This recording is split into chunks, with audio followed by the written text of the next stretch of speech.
right? Okay, we're in that Module 2 folder.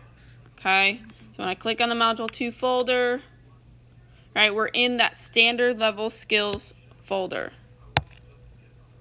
So when I click on the standard level skills, okay, and now look, there's a new green September 15th folder. When you go ahead and click on that, okay, so the two things you need to complete in here, okay, again, you need to make sure you are reading Module 2 Lesson 4 from your textbook PDF. Okay, so go to the textbook PDF folder if you don't know where it is already, okay, and I would read through for today, to be prepared for today, Module 2 Lesson 4. Again, because I will be just giving you kind of notes. I'm just giving you notes that are, remember we talked about, notes are just bullet point main ideas, okay? And so in order for you to understand those bullet point main ideas, you have to know the full thing. You have to read about it, and then the notes can help you learn and remember the main information, okay? So again, you have to be reading the full description, the full information, okay? Your notes are just the main bullet point ideas that you need, to help you learn and remember the information. But again, to be able to help you fully on the quiz, you definitely need to be reading, okay?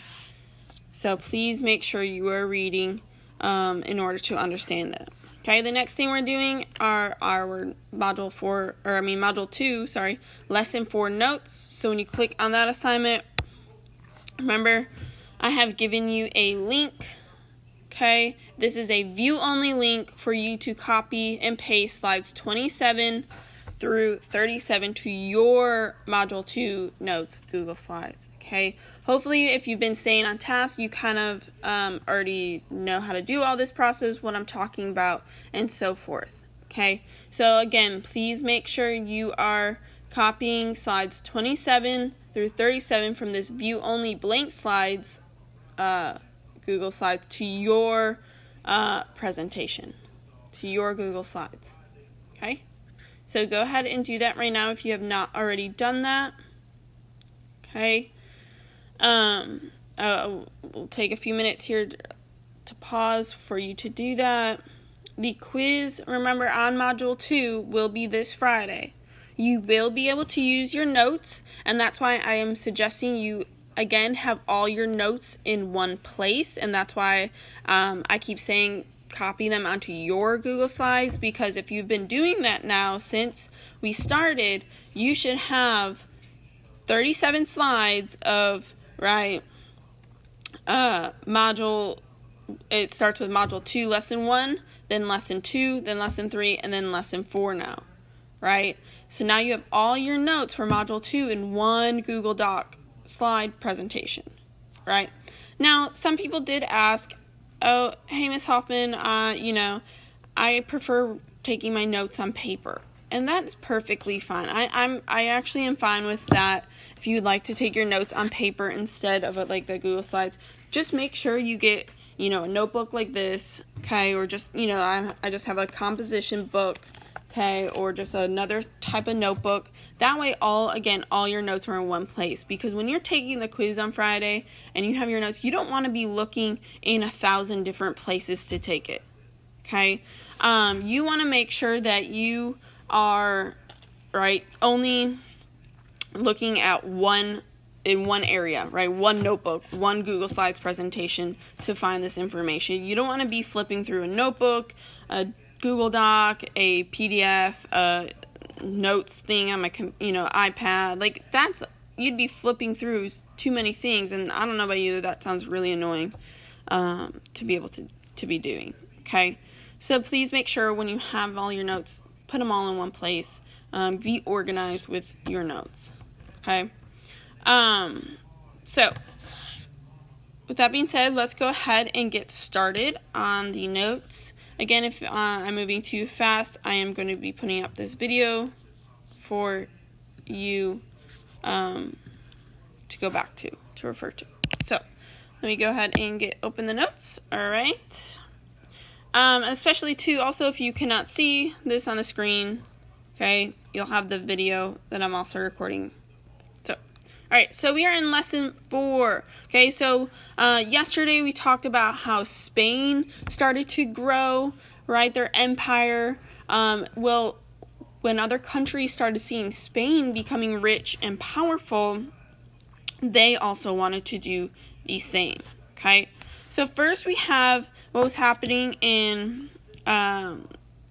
Europe was this Protestant Reformation. So in 1517, we have a man named Martin Luther.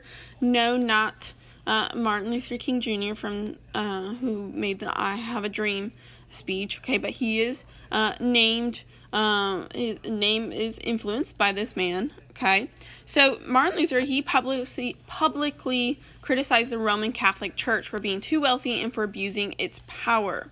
Okay, so the Roman Catholic Church was the religion in Europe at the time. Okay, and you were part of the Catholic Church, and so what a Protestant Reformation is it's a religious movement in which Protestant reformers protested some of the church's practices. So Protestant again is another form of Christianity. Okay, so Christianity is the big overarching religion in Europe, and then Christianity is broken up in different sectors, right? We have Catholicism, Protestant, and a bunch of others. I'm sure you have heard of some of these. Okay, so one of the things that helped this Protestant Reformation is the printing press. So the printing press is it's essentially one of the first printers, right, that we see in history, and it helped spread the ideas of Reformation by printing Bibles and essays that allowed more people to read to interpret the Bible for themselves. Before, right, the printing press, everything had to be written by hand, right, and in order to copy a document, someone had to sit there and write it by hand, right? And so that took a long time, and only it reached a few people because 5 copies may take, someone had to write 5 copies, whereas in the printing press, right, it was able to copy something faster, and then therefore be able to have more copies and reach more people. So many conflicts were happening between the Catholics and Protestants in Europe. And so we see a lot, like the French Catholics and the Huguenots, French Protestants, they were fighting, which led to a lot of these Huguenots immigrating to the Americas. So we start seeing these really conflicts happening between these two religious groups. One of the biggest conflicts we start seeing is in England in about 1534. So we get a man named King Henry VIII. Okay, King Henry VIII is an interesting fella. I'm sure you've probably seen or heard of some movies or TV shows on Netflix revolving around King Henry VIII. King Henry VIII, he is very known for having, I believe, 6 or 7 wives throughout his time as king. Anyways, that's another story. He established the Church of England and made himself head of the church and challenging the Pope's authority. So how he did this, okay, this is an interesting story. So King Henry VIII was married to Catherine, and Catherine is the daughter of the King and Queen of Spain, okay? And so Spain is a very Catholic country. They're very much associated with the Catholic Church, and so therefore England was too. Well, King Henry, he wanted to divorce Catherine because she was not giving him a male heir, and then he wanted to marry Anne Boleyn.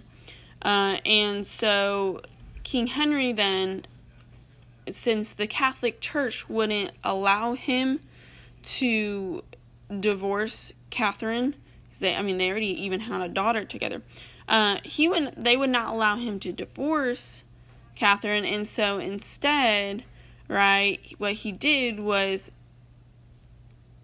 establish the Church of England, which is a Protestant church, right? So then therefore, then England would be ruled by the Church of England, and he would be also, he's the head of the church, right? So he basically can say whatever goes, right? And so with him being the head of the church, he was able to allow him to be separated and divorced, and pretty much his marriage with Catherine annulled. And so basically he did all this so he could divorce Catherine. And then he made the Church of England, which made the king, or the ruler of England, the head of the church. So, but it challenged the Pope's authority, and it really ruined the relationship between England and Spain, right? Like I said, Catherine was the daughter of the King and Queen of Spain, and so it really ruined England's relationship with Spain, and also with the Catholic Church. So, later on, okay, we see King Philip II of Spain sending the Spanish Armada to invade England, and 3 reasons. So, first off, okay, I want to also backtrack here. Okay, so King Henry, right, he made the Church of England, and like I said, he eventually had like 6 wives. Well, he eventually did have a son with one of his wives, but he died rather young, like at 16, I believe, 13 or 16. And so the next heir of his was the daughter that he had with Catherine. And so at first, that her name was Mary, and that's where you get the term. Also, Mary was kind of crazy. I mean, apple doesn't fall too far from the tree, right? And Mary, she gets the nickname for Bloody Mary because she turned England back to being a Catholic church again. She is now the granddaughter, right, of the King and Queen of Spain, and her mother was Catholic, and so she went along with the Catholic Church. And so she tried bringing England back to Catholicism, and even started to kill Protestant reformers. And so that's where she gets the nickname Bloody Mary. Well, eventually she dies, and the next heir in line is Queen Elizabeth I. And Queen Elizabeth I is the daughter of King Henry VIII and Anne Boleyn. And so that's where we are right now in this slide. Okay, so we have Queen Elizabeth I. And girls, let me tell you, Queen Elizabeth I,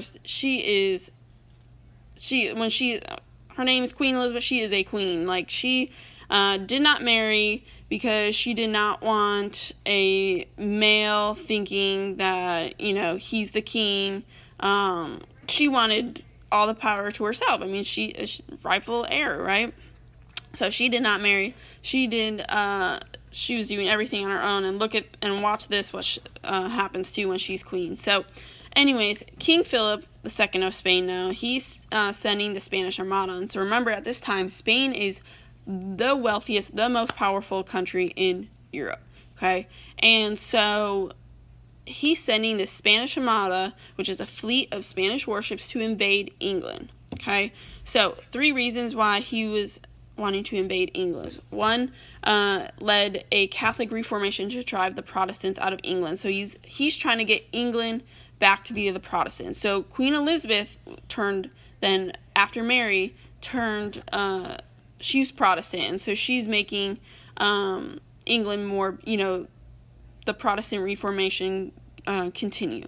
Okay, so he was wanting to get England back to being Catholic and overthrow Queen Elizabeth I and the Anglican Church. Okay, and then also he wanted to invade England to get back at England over raids on Spanish ships. So he's thinking, I got this. No offense, boys, but typical guy thinking, I can take over. She's just a girl.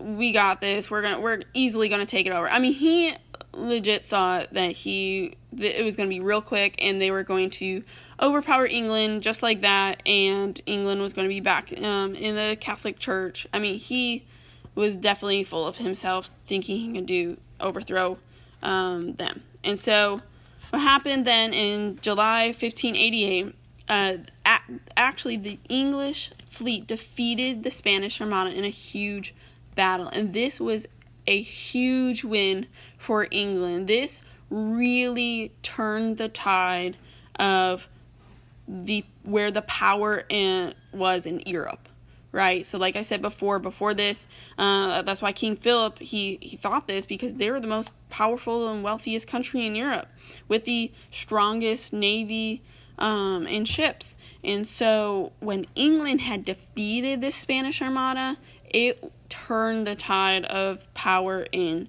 Europe. And so we start seeing huge economic problems now in Spain, and this defeat of the Spanish Armada allowed other European countries to challenge Spain's powers overseas, right? So again, Spain was at first the ruler pretty much of the seas, and they were dominating in the exploration game, and but now with this defeat of the Spanish Armada, it opened up many doors, and the sea opened up the sea pretty much, right, to other European countries being able to explore and gain power and wealth, especially in the New World.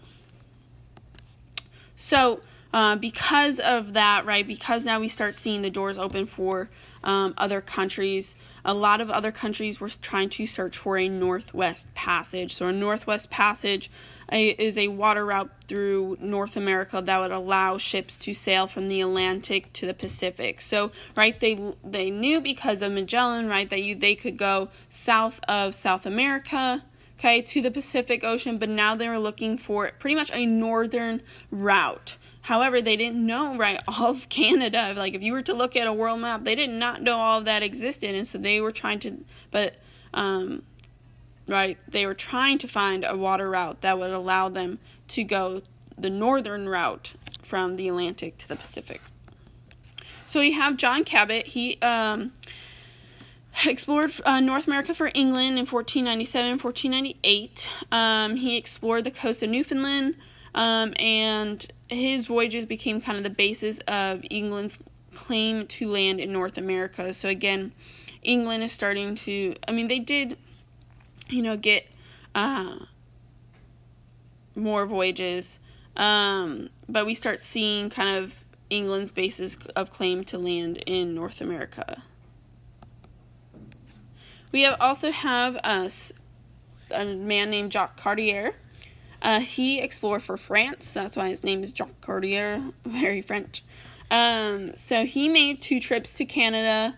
He also sailed into the St. Lawrence River and traveled to Montreal, and he claimed these areas for France. So that is why also a lot of Canada today has a lot of French influence, and they speak French in a lot of different areas in Canada, because during this time of exploration, France really claimed lots of parts of Canada, and then pretty much ruled over these parts of Canada for a rather long time. We also have a man named Henry Hudson. You may have heard of the Hudson River, and that's because he sailed to New York in 1609, and he sailed for the Netherlands and England, and he found a huge bay, right, that is now called the Hudson Bay. And then also we have the Hudson River that goes into that Hudson Bay.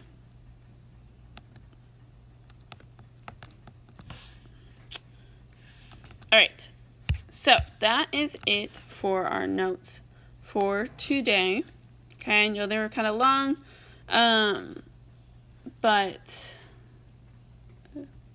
okay, hopefully you got them. If you not, go ahead, rewind, pause, rewatch this video.